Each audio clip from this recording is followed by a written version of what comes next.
Good morning, I'm Gerhard Mathangani with today's Sports Brief. We're inching closer to another action-packed weekend in high school football. We're down to the final 8 teams in classes 1A to 6A and the semifinal round in Class 7A. The AHSAA game of the week features number 1 and defending state champion Oxford against third-ranked Pinson Valley. Now, these two teams familiar with one another. This will be the 4th matchup in the last 3 years and the 2nd straight battle in the playoffs. However, there are some new wrinkles in this matchup. We haven't seen them this year. They got a new coach. They've got a lot of new guys playing right now.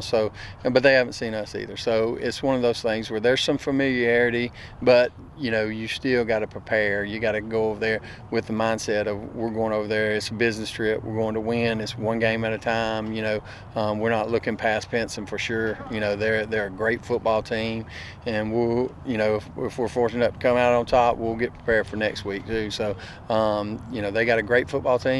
We're definitely looking forward to going over there and playing. In the final 8, there's not any bad teams left. Everybody's going to be great. It boils down to who wants it more, and who's going to eliminate the mistakes and make the big plays. Kickoff of the big game set for 7 o'clock this Friday night right here on WOTM. Meanwhile, both Alabama and Auburn are getting ready for games this week. Both teams had their matchups postponed last week and a scheduled week off before that. The Tide will host Kentucky. Meanwhile, Auburn welcomes Tennessee to Jordan-Hare Stadium. Staying crisp has been the key for both teams as they look to keep on winning. I don't think that, there's pluses and minuses, and, we had a bye week, so we were ready to play, and I think the players want to play. I think they want to create value in terms of how they improve as a team.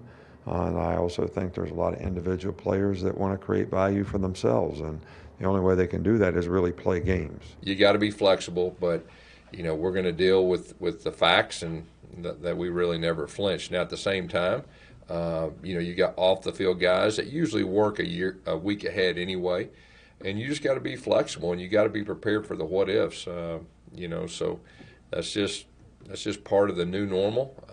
The teams, I've said this all along, that adjust and adjust and stay focused and not get caught up in all the stuff, I think they're going to have an advantage. And so that's really our mindset, what it's been. But we've not put our focus on anybody but Tennessee since early last week. And finally, Alabama picked up a big victory on the basketball recruiting trail, signing J.D. Davison out of Calhoun High.